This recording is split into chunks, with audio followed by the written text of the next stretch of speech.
The first man I'd seen shouted something at me and I hurried forward, but quickly lost me in the smoke and darkness. Years of similar experiences came back to me as I hid.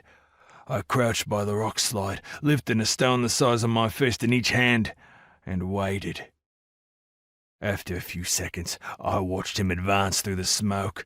He looked around but missed me kneeling in the darkness. I grinned coldly as I came to my feet, slipping around behind him as he peered about in the dim haze. I followed his steps, stalking him in the night. As he searched, he occasionally shouted into the darkness. Other voices answered him, and I knew they were hunting me too. That was a mistake on their side, a fatal one if I had my way. One more step, and I was within reach. As if alerted by some sixth sense, he glanced back, but much too late. All he saw was the rock gripped in my fist as I smashed into the bridge of his nose. He staggered back, blood spraying from his face, as he swung his axe, blindly trying to defend himself.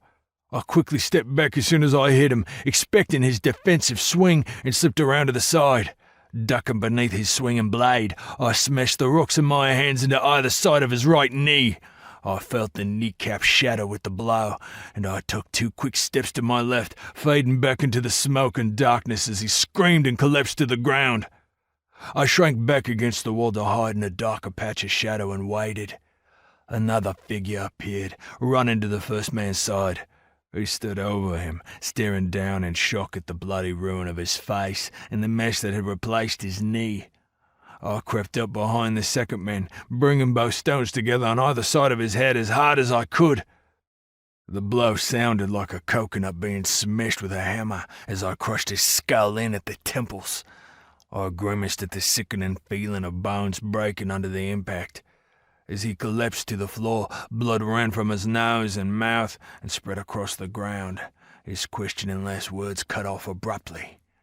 I chucked the rocks aside and grabbed his sword. Drawing it as quietly as I could, I hefted it to get an idea of its weight.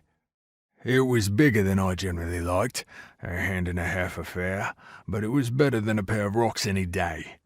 I melted back into the shadows again, leaving the injured man to wail in pain and fear. All he'd seen of me so far, after the first eye contact, was a shape in the smoke, maybe a clear glimpse of me for a second. I'd been careful to stay out of sight since.